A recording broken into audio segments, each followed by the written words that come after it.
थोड़ा सा और निखर जाऊं, थोड़ा सा और निखर जाऊं मैं, यही मैंने ठानी है। ए जिंदगी जरा रुक, ए जिंदगी जरा रुक, मैंने अभी हार कहाँ मानी। मंजिलें उन्हीं को मिलती है जिनके सपनों में जान होती, मंजिलें उन्हीं को मिलती है जिनके सपनों में जान होती है। सिर्फ पंख से कुछ नहीं होता, केवल हौसलों से उड़ान होती है।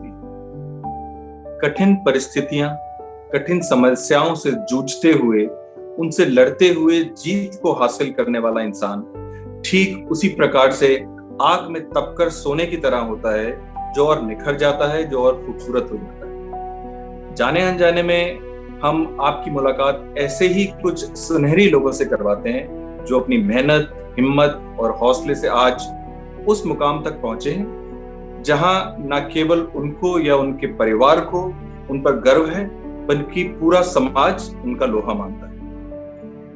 और ऐसे ही जाने माने लोगों के साथ बातों का सिलसिला जारी रखते हुए, in their own style, in their own fashion, in their own swag, we bring to you Jaane Anjaane, मेरी कहानी मेरी जुबानी।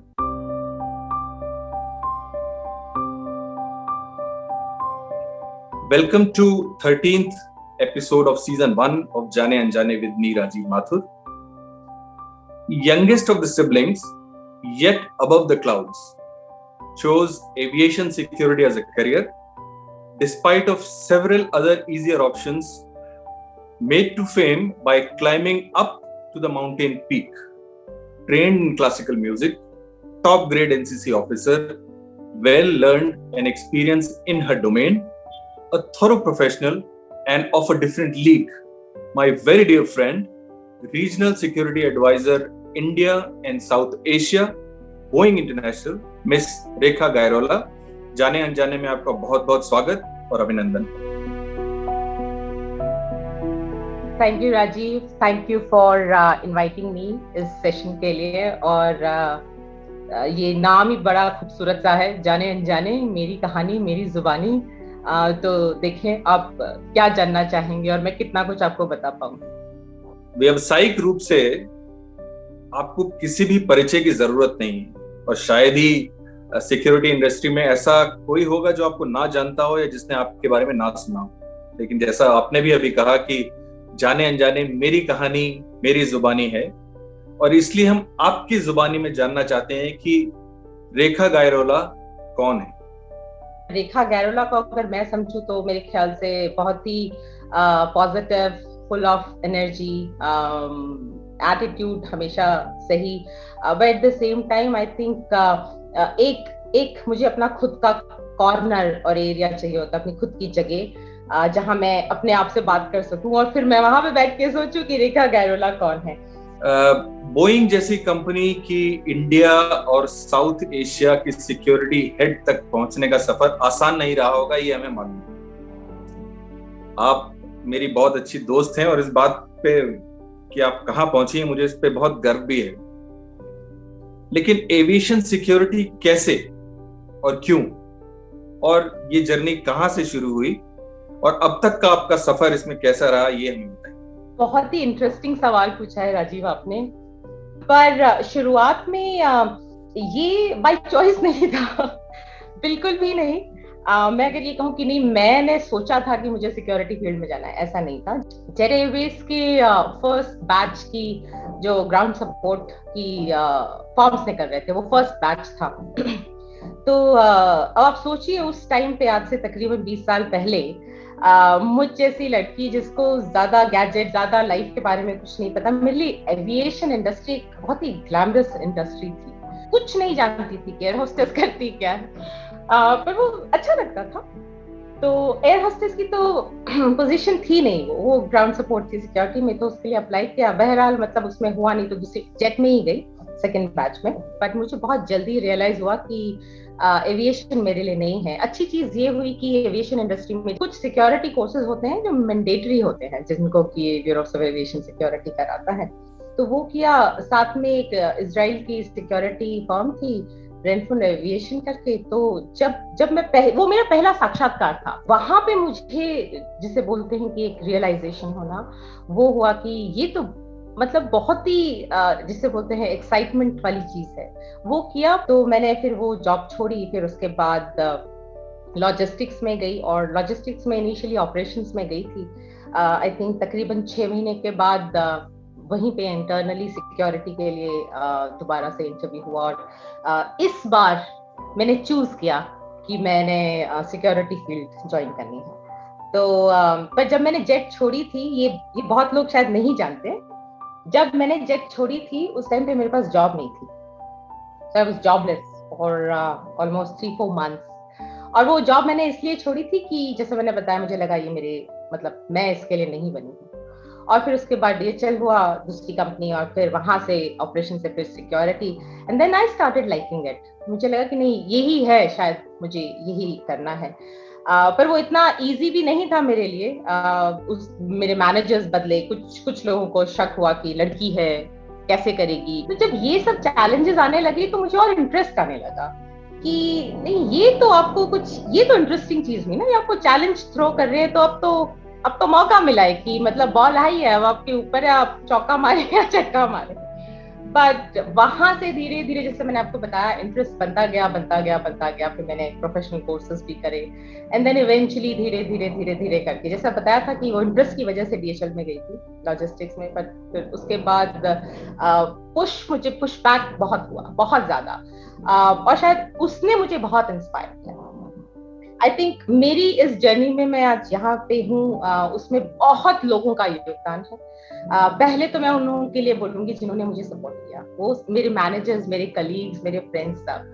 और दूसरा मैं उन लोगों को बोलूंगी जिन्होंने मुझ पे क्वेश्चन मार्क उठाया, क्योंकि अगर वो मुझे क्वेश्चन मार्क नहीं उठाते तो शायद मुझे होता है कि नहीं, ठीक है, ये तो कुछ भी है, कोई फर्क नहीं पड़ता। पर उनका भी बहुत बड़ा योगदान है, तो मैं तो उनको भी आज, अगर वो मेरे सामने आए तो मैं उनको भी आज धन्यवाद करूंगी। रेखा, आपने कई बार जिक्र किया डिफेंस एरिया में रहे, डिफेंस कैंटोनमेंट में रहे, तो अपने पेरेंट्स के बारे में कुछ और बताइए, अपने बचपन के बारे में कुछ बताइए। कोई ऐसा किस्सा, कोई ऐसी कहानी जो आपको बचपन की अभी तक याद? पिताजी जो थे, अब नॉर्मली क्या होता है कि डिफेंस के लोगों को एक पर्टिकुलर चश्मे से देखा जाता है कि बहुत स्ट्रिक्ट, बहुत डिसिप्लिन। तो वो चश्मा यहाँ भी अप्लाई होता है। लेकिन मेरे साथ, जैसे मैंने आपको बताया कि मैं सबसे छोटी थी घर में, तो वो मेरे तक आते आते फिल्टर हो जाता था। तो मेरे ऊपर 3 लोग झेल लेते थे, तो घर में आप समझ सकते हैं कि छोटों की क्या होती है। तो वो शैतानियां बहुत की हैं, पर अभद्रता नहीं की है। तो मेरे ख्याल से उन दोनों में बहुत फर्क है। मेरा बचपन तो कैसे करके गुजरा है मैं आपको बताऊं। शुरुआत में आपको अपने स्कूल के एडमिशन की बताती हूँ कि मेरे को एडमिशन किस तरीके से स्कूल में दिलवाया गया। तो माँ बताती हैं कि क्योंकि सबसे छोटी थी और बहुत ही शैतान थी उस टाइम पे भी, when I was just a toddler, ज्यादा कुछ समझ आता नहीं था। तो तीनों जो भाई बहन थे वो स्कूल जाते थे, तो मैं चुपके से उनकी कॉपीज निकाल लिया करती थी। और जब वो निकल जाया करते थे स्कूल के लिए, तो then I used to scribble, उनकी पूरी कॉपीज भाई की हो चाहे सिस्टर की, बर्बाद कर देती थी। तो फिर और उनको वहां पे स्कूल में डांट पड़ती थी कि भाई अब कहाँ है आपकी कॉपी किताबें।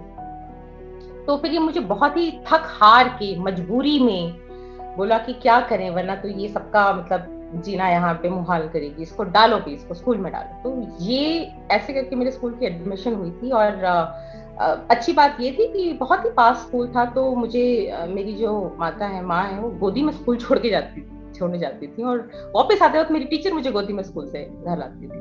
तो ये ऐसे करके, आप सोचिए कैसे मजबूरी में मेरे पेरेंट्स को मुझसे छुटकारा पाना पड़ता था कि ये इतनी शैतान। तो मैं बहुत ही टॉम बॉयश रही हूँ। अगर आप मुझे ऐसे देखते हैं तो यकीन मानिए, आप मेरी अगर बचपन की तस्वीरें देखेंगे, बहुत आपको उसमें फर्क दिखेगा। एक टाइम तो ऐसा था कि मेरे से बड़े मेरे भाई हैं, तो एक टाइम ऐसा था कि जब मुझे एकदम भाई जैसा लुक चाहिए होता था, मतलब अगर उन्होंने शर्ट डाली है तो मुझे शर्ट डालनी है, और ऑब्वियसली उनके बाल कटे तो मेरे बाल कटे होने चाहिए। सो इट वाज उस तरीके की मुझे सिमिलैरिटीज चाहिए होती थी। बट धीरे धीरे ऑफ कोर्स तो अब जो चेंज है, अब तब वो फ्लिप कर दीजिए आप। रेखा वही है, बस फ्लिप कर दीजिए। आपसे मुझे हिंदी में बात करने में ज्यादा मजा आ रहा है, क्योंकि आप अक्सर कुछ ऐसे शब्दों का इस्तेमाल करती हैं, अभद्रता नहीं थी, ऐसे कुछ शब्दों का इस्तेमाल करती हैं जो कि आम बोलचाल की भाषा में लोग इस्तेमाल नहीं करते। और जब हम ये जाने अनजाने के इस एपिसोड की रिकॉर्डिंग की तैयारी कर रहे थे, तो आपने कहा था कि आप कॉलेज के दिनों में बहुत ही दंगई थी। तो इसके बारे में कुछ जरा विस्तार से बताइए, and just let us know more about your youth story. तो पहले मैं वो दंगई वाली बात पे आती हूँ। मुझे नहीं पता कि इस स्टेटमेंट को आज की डेट में कैसे कोट किया जाएगा और फिर कोई हैशटैग शुरू होगा कि नहीं। पर जब मैं कहती हूँ कि मैं बहुत दंगई थी, तो वो इसलिए कि जैसे मैंने बताया, आधा समय तो मेरा कैंप्स में ज्यादा था। तो जब आप ऐसे इंटरेक्ट करना शुरू करते हो, और आधा वो मिलिट्री वाला भी माहौल, और घर में भी सबसे छोटे, तो क्या होता है ना कि आपको पता है कि आपको क्या चीज एक्सेप्ट नहीं करनी, और आपको जब इंटरनली पता है, आपकी कॉन्शियस आपके साथ है और आपको पता है कि आपने यहाँ से हिलना नहीं है, तो वो आई थिंक आ जाता है। तो वो दंगई इस हिसाब से थी कि यदि कुछ चीज पसंद नहीं आती थी और मुझे लगता था कि ये गलत है, तो कुछ ऐसा माहौल रहा कि कुछ मित्रगण भी ऐसे ही थे कि कहते थे कि नहीं, जो बोल रही है तो बस, नेता बनने का कतई शौक नहीं था। तो इसलिए मैंने कहा कि हम दंगई कि यदि अगर आपने बोला है कि ऐसा करो और हमने कहा कि नहीं, ये हमारे प्रिंसिपल्स के एकदम खिलाफ है, हम नहीं करेंगे, जाओ, तो बस बात वहीं पे खत्म। रेखा, घर से बाहर आपने इतना बड़ा और इतना भारी भरकम पोर्टफोलियो संभाल रखा है, और घर में आप सबसे छोटी, तो आप सबसे छोटी हैं, और आपसे और भी छोटे लोग हैं कुछ परिवार में, या please tell us more about your family. जी बिल्कुल। जब मैं छोटी थी तो मेरा राज होता था एक छत्र राज। अब मुझसे भी छोटे हैं, तो मैं नॉर्मली कहती हूँ कि मेरे 3 बच्चे हैं, you know, so I have 3 kids. Now that's a different story that I'm not their biological mom. तो ये मेरे 3 बच्चे जो हैं, मेरी जो दोनों सिस्टर्स हैं, उनके बेटे हैं। तो जो मेरे बाद हुआ, जो मेरे बाद छोटा हुआ, जो कि अब सबसे बड़ा है बच्चों में, तो वो भी फिलहाल स्टडीज कर रहा है जर्मनी में, इज इन बॉर्न। बहुत जल्दी भी आने वाला है मिलने के लिए। उसके बाद वाला जो है वो मेरी दूसरी सिस्टर का है, वो यहीं दिल्ली में है, तो वो भी 12वीं के लिए है, 12वीं की तैयारी करेगा। और जो सबसे छोटा है वो जो सबसे बड़ा भाई है, उसकी और उसकी स्टोरी वैसी होगी जैसी मेरी और मेरी बड़ी सिस्टर की स्टोरी है। बहुत बड़ा एज डिफरेंस है। तो वो अपने पेरेंट्स के साथ स्पेन में ही है। तो ये 3 मेरे बच्चे। Now that does not mean कि वो अपनी मदर की नहीं सुनते। यदि ये मेरी सिस्टर्स देखेंगी तो और वो नॉर्मली वो यही कहती हैं कि है तो बच्चे हम सबके, सुनते हमारी भी हैं, पर हाँ, तो स्टेक सबका बराबर है। तो वो जो 3 हैं वो अब घर में, अब वो सबसे छोटे हो गए। You're trained in classical music. You've been senior under officer in NCC. Then achieving your feat, Shitidhar Peak at 5,800 meters. Please tell us more about this, and how did this mountaineering happen as your hobby?